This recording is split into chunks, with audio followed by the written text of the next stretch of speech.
Plus de 6 mois après le début de l'année ecclésiastique en République démocratique du Congo, les pasteurs et prédicateurs de ce pays se sont retrouvés pour faire le point du nombre de séminaires, de formations et des personnes ayant écouté l'évangile du salut, une autopsie qui leur permettra de mieux affûter leurs âmes sur le champ missionnaire. Plus de 80 personnes ont répondu présent au séminaire public organisé dans le district de Loubou-Maritime au Gabon, un moment de prédication amené par 2 missionnaires qui marquent le début de la formation dans cette localité. Les préparatifs de la Convention des femmes du Cameroun vont bon train, c'est du moins ce qui en ressort de cette réunion organisée par les membres du comité, de leur coordination nationale, sans oublier plusieurs autres faits qui ont marqué la vie de l'Église la semaine écoulée.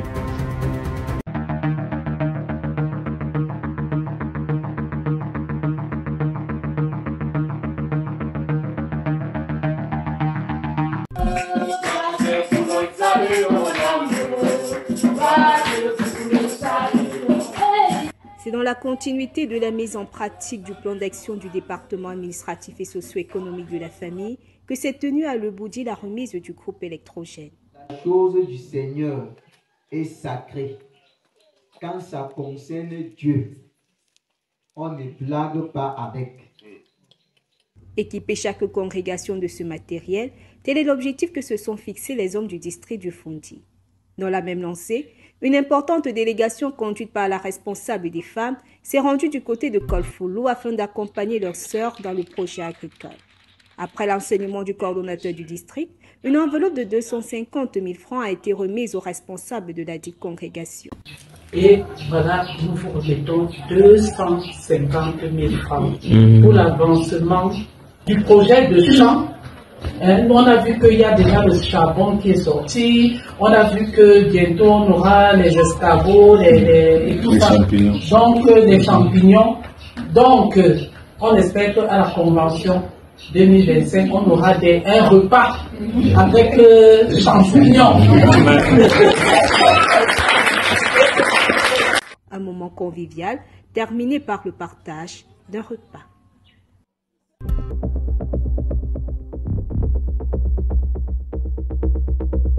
C'est dans le but d'organiser un grand séminaire biblique et les prédicateurs de la ville de Kisangani, en République démocratique du Congo, se sont réunis autour du coordonnateur national. Occasion pour les responsables de la prédication dans ces pays d'interpeller les soldats du Seigneur sur l'implication de chacun dans les assemblées et les inviter à être des modèles. La manière dont tu t'attaches à la tâche qu'on t'a donnée, la manière dont tu réponds à la charge qui t'a été confiée à l'église. Pourquoi? Ceux qui remplissent convenablement leur ministère s'acquièrent un rang honorable. Et la Bible continue à dire, et une grande assurance dans la foi en Jésus-Christ. Comment ça? Est-ce que celui-là n'avait pas la foi? Pourquoi la Bible peut marteler une grande assurance dans la foi? 19 ouvriers de cette contrée ont pris part à cette rencontre. Au sorti de cette réunion, les prédicateurs se disent prêts à organiser ce séminaire biblique en comptant sur la grâce du Seigneur.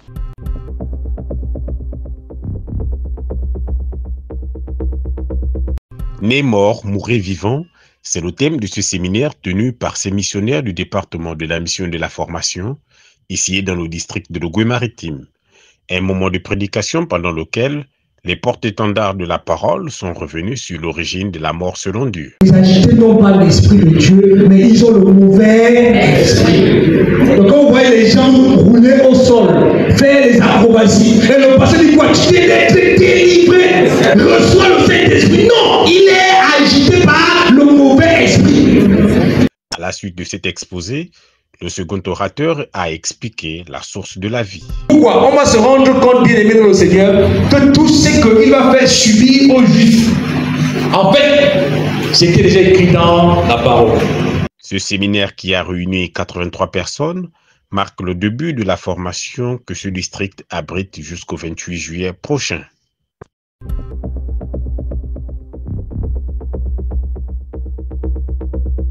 Femme, ma guérison est le thème retenu pour cette rencontre des femmes du district du Fondi.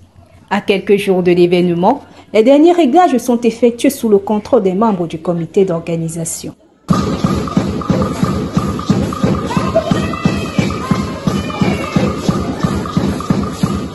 Tu n'as même pas le temps, tu es concentré dans ton et tu te places là. Un moment de réjouissance qui concerne l'Église. Les femmes sont en train de se mobiliser. Vous avez vu tout à l'heure toute la mobilisation, surtout en ce qui concerne les arts et la culture, pour la cérémonie d'ouverture et la cérémonie de clôture. Nous avons fait intervenir toutes les couches du groupe des femmes. Cela veut dire que les petites filles, donc celles qui ont entre 12 et 16 ans, nous faisons intervenir les jeunes filles, les jeunes femmes, les femmes d'un certain âge. Nous faisons intervenir toutes les composantes, femmes mariées, séparées, divorcées, célibataires. Donc toutes les problématiques seront traitées à cette convention dont le thème est Femmes, ma guérison sur tous les plans. Et surtout la guérison dont on n'aura plus jamais de symptômes, qui est la guérison éternelle. Et c'est l'occasion pour moi de demander à toutes les femmes de commencer, si elles n'ont pas commencé, toutes les stratégies d'évangélisation, en attendant justement que le programme effectif soit fixé. Être équipé, renforcer les liens de la communion fraternelle sont entre autres les objectifs visés par les organisateurs de cette convention, dont l'ouverture est prévue le 15 août prochain.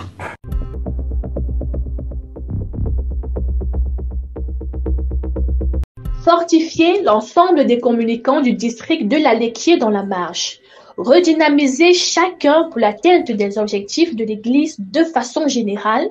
Amener chaque membre de ce corps d'armée à jouer sa partition dans sa charge. Le but de cette formation organisée ici à l'Assemblée de Kometou au Cameroun. Après quelques cantiques, le coordinateur de ce district a exhorté les uns et les autres sur le thème « Le bon communicant ». Tichik, le bien-aimé frère, est fidèle ministre, je souligne depuis cette frère, fidèle ministre dans le Seigneur. Ça veut dire que lui-même, il a été fidèle à l'enseignement, il a été fidèle à la doctrine. Un rendez-vous qui a permis aux participants de revisiter l'organisation de la communication et de faire de nombreux exercices pratiques. Je peux venir avec plusieurs personnes pour me dire oui, on va faire une formation à ceci, on va faire une formation à cela. Mais j'ai pensé que le plus important, c'est que vous compreniez d'abord ce que l'Église attend de vous. Donc tout ce que j'ai dit là, c'est ce que l'Église attend de vous. Ce n'est pas ce que vous vous estimez être bon pour l'Église. Donc dans le fonctionnement, il faut faire la distinction entre ce que vous vous estimez bon pour l'Église et ce que l'Église attend de vous. Vous devez produire ce que l'Église attend de vous. Les participants à cette formation se disent satisfaits des compétences acquises durant ces moments et souhaitent qu'ils se renouvellent. Au cours de cette formation, dont j'ai appris que le département de la communication est très vaste et à l'intérieur, il y a plusieurs divisions. Et la sœur Esther Asseni a essayé de nous détailler de quoi il s'agit exactement. Je suis vraiment ravi d'avoir assisté à cette formation des communicants car c'est ma première fois. Et je pense qu'aujourd'hui j'avais plus de surplus sur déjà le fait sur les photos et sur le rôle même d'un communicant. Sincèrement, je suis ravi, ça a été très merveilleux et je rends infiniment grâce au Seigneur. En tant que communicatrice dans notre assemblée, j'ai été très fière de connaître comment filmer sur plusieurs plans. Et par la grâce de Dieu, je demande vraiment que le Seigneur nous aide, parce que sans la force de Dieu, nous ne pouvons rien faire. Pour rappel, ces derniers sont appelés à couvrir le QG Afrique les jours à venir, dans la dynamique de poursuivre leur apprentissage.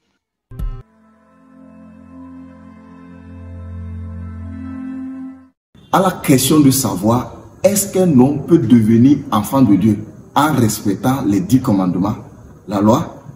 La réponse, c'est non. Et c'est important de le rappeler qu'un homme ne naît pas enfant de Dieu, mais il devient enfant de Dieu. Et Jean 1, le verset 12 est clair. Donc le véritable problème, c'est qu'aucun homme ne vient sur la terre et il est enfant de Dieu immédiatement. Adam, qui est le premier homme que Dieu a créé, il a désobéi à la seule loi que Dieu l'a donnée. Tu ne mangeras pas de l'arbre de la connaissance du bien et du mal. Genèse 2, verset 17. Mais il n'a pas pu respecter. Et comme il n'a pas pu respecter, il a attiré la mort spirituelle. Il l'a désobéi. Et c'est ça qui a entraîné toute l'humanité. Et nous pouvons voir que Acte 17, le verset 26, a expliqué ça, que tous les hommes sont sortis d'un seul homme. Ça veut dire que l'humanité tout entière est sortie d'Adam. Et c'est ça le véritable problème. Donc quelqu'un qui est né étant mort spirituellement, séparé de Dieu, est-ce qu'il peut commencer par observer la loi pour aller au ciel? Non. Abraham, qui est le père des croyants, le père de la foi, ne l'a pas fait. Il n'a pas respecté la loi pour devenir enfant de Dieu. Et nous pouvons voir, quand nous lisons Romains 4, le verset 13 à 14, c'est expliqué clairement que si ce n'était pas la loi qu'Abraham est justifié, ça veut dire tout simplement que la foi est vaine. Ça veut dire tout simplement que la promesse est anéantie. Donc ce n'est pas possible. Et Galates 2, le verset 16 explique ça clairement, que c'est impossible qu'un homme puisse être justifié par les œuvres de la loi. Donc quelqu'un qui commence par s'attacher à la loi est sous la malédiction. Et c'est ce que Galates 3, le verset 10 explique. Que tous ceux qui s'attachent aux œuvres de la loi sont sous la malédiction. Parce que ce qui est écrit, c'est que maudit soit quiconque n'observe pas toute la loi. Or, tu ne peux pas observer toute la loi. Tu ne peux pas, quand tu commences, tu ne vas pas te débrouiller. C'est pas, Dieu ne veut pas les débrouillards. Tu dois respecter toute la loi. Mais toi, tu es spirituel. Tu n'es pas spirituel. Tu es charnel. Alors que la loi est spirituelle. Romains 7, le verset 14 explique ça clairement. Donc quelqu'un qui commence par s'attacher à la loi ne pourra pas s'en sortir. Et il y a un homme même qui est venu voir Jésus dans Luc 18 et dans le verset 22. Quand il a fini d'expliquer tout à Jésus, qu'il a observé toute la loi, Jésus va lui dire que tu as observé tout, mais il te reste encore une chose. Donc là où tu es, si tu as observé toute la loi, sache qu'il te reste encore une chose. Tu ne vas pas au ciel. C'est vraiment fondamental que tu puisses comprendre ceci. Parce que dès que quelqu'un commence par s'attacher à la loi, ça veut dire qu'il est un injuste. Il n'est pas juste, il ne va pas au ciel. Et c'est ce que 1 Timothée 1, le verset 9 explique. Que la loi n'est pas faite pour le juste. Mais la loi est faite pour les rebelles, pour les méchants. Ça veut dire que tu es méchant, tu es rebelle sans le savoir. Dès que tu commences par s'attacher aux œuvres de la loi. Et Galates 5, le verset 4 dit que vous êtes séparés de Christ. Vous tous qui cherchez la justification dans la loi, vous êtes déçus de la grâce. Ça veut dire que tu ne peux pas bénéficier de la grâce. Et tu es séparé de Christ dès que tu commences par s'attacher à la loi pour devenir enfant de Dieu. Alors toi, comment tu es devenu enfant de Dieu? Comment?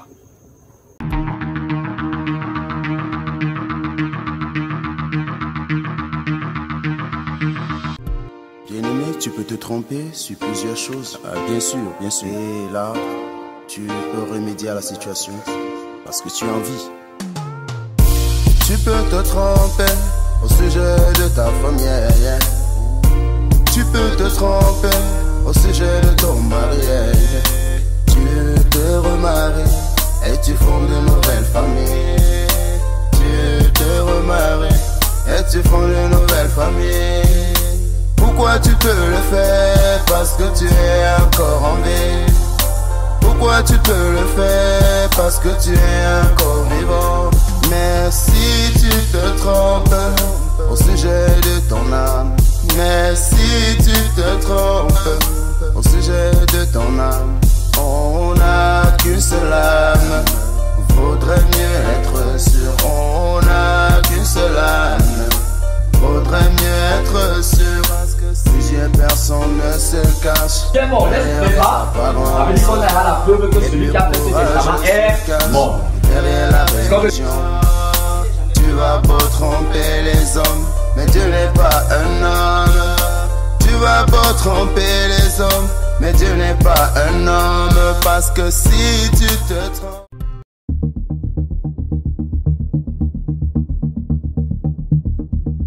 Le district ecclésiastique de Mfundi organise des formations bibliques du 22 juillet au 6 août 2024. Vous pouvez rejoindre les assemblées de Mendon, d'Akonolinga, d'Nkolbison, d'Etudji et d'Mfu. L'initiative du groupe des hommes et jeunes hommes du Fundi de doter chaque assemblée d'un groupe électrogène se poursuit. Prochaine étape, le Boudi. La convention des femmes du Fundi approche à grands pas. Les dates sont connues, du 15 au 18 août 2024. N'oublions pas de mettre cela en prière. La prière globale aura lieu le lundi 5 août 2024 à 7h heure d'Afrique centrale. N'oublions pas de d'y participer massivement. La prière des pasteurs et prédicateurs aura lieu ce jeudi 25 juillet à partir de 18h. La Convention nationale de l'île Maurice se tiendra du 30 août au 1er septembre prochain. Un maximum de prières pour ce programme. Le coordinateur national du Bénin tient à remercier l'Église entière pour leur présence et leur dévouement durant cette convention que le Bénin a abritée et tient aussi à s'excuser pour les différents désagréments rencontrés durant cette convention par cette lettre. La sortie du son de notre frère Davy MD aura lieu ce 24 juillet 2024. N'oublions pas de faire un tour sur sa page YouTube.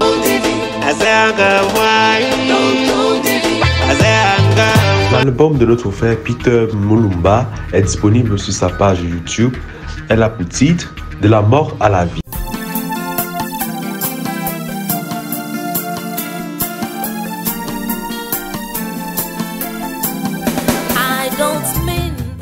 La mission est fin prêt, parce que la mission a pris le temps aussi de s'organiser par rapport à cela et vous réserve beaucoup de surprises que vous aurez l'occasion de découvrir ce jour. Ne l'oubliez pas que la mission, c'est le cœur de l'Église. Nous rendons grâce à Dieu parce que nous sommes prêts. Nous aurons nos badges et nos tenues à travers lesquels vous pourrez nous reconnaître tout au long de l'AG. Nous sommes nombreux et nous serons à vos côtés. Nous sommes en phase de finalisation de l'organisation de l'Assemblée générale qui sera célébrée à Sète dans le sud de la France du 26 au 28 juillet 2024. Le département des arts et de la culture se prépare techniquement et psychologiquement. Techniquement, c'est tout ce qu'il y a comme prestations, chant, danse, jeu d'acteur. Et psychologiquement, c'est d'être dans cet état d'esprit du soldat qui est en mission et qui doit répondre efficacement à toute sollicitation qui lui est faite. Nous aurons des intervenants quand le jour J du séminaire, parce que cette parole que nous allons écouter, les orateurs viendront des différents coins, non seulement du Cameroun, du Togo et aussi de la diaspora bien sûr. Nous interviendrons spécialement pour vous accueillir et pour vous servir. Nous serons là aussi si vous avez des problèmes de santé, un malaise, une allergie tout au long de l'AG, n'hésitez pas à venir vers nous. Donc nous serons aussi là pour votre sécurité afin que tout se passe bien et que nous nous assurions que vous ne manquiez de rien. Notre département est en charge de la restauration via la division des femmes. Nous allons intervenir sur toute la chaîne, c'est-à-dire depuis le début, dès le premier jour, par une mise en scène, une cérémonie d'ouverture qui stimule déjà l'interrogation, qui casse déjà des béquilles, le choix des chansons également. Je prie le Seigneur que tous nos frères qui arrivent des différents coins, que le Seigneur dirige les pas en direction du sud et que tous ensemble, notre battement soit du côté du sud parce que le Seigneur nous attend de ce côté. Nous avons nos grands pasteurs et prédicateurs qui vont nous entretenir avec des enseignements et le séminaire tout au long de l'AG. Nous avons surtout hâte de vous rencontrer, de vous voir tous là-bas et de vous servir. Nous croyons que cet événement sera réussi du fait que la volonté de Dieu est que le plus grand nombre soit sauvé. Notre Église en sortira édifiée. Nous avons donc hâte de pouvoir dire vivement le démarrage de notre Assemblée générale. Pour moi, l'Assemblée générale serait réussie s'il y a de nouveaux sauvés, bien évidemment, mais également si elle réussit à réunir le plus grand nombre de sauvés existants déjà dans la diaspora. J'ai hâte de rencontrer mes frères et mes sœurs parce que, vu nos situations géographiques, on n'arrive pas à se voir physiquement. C'est un privilège que nous n'avons pas tout le temps. Et ça sera un plaisir pour moi de les voir physiquement. En route pour le sud. Direction le sud. En direction du sud. Direction sud de la France. Nous sommes arrivés au thème de cette édition. Comme rappel des titres, nous avons la rencontre des prédicateurs en RDC, la formation dans le logo maritime au Gabon, les préparatifs de la convention du district du Fundi. Vous pouvez nous retrouver sur nos pages Facebook, TikTok, Instagram Africa Life for Mission, YouTube Adassa Production et sur notre site web www.africalifeworld.org. Votre fidélité nous honore et rendez-vous à la semaine prochaine.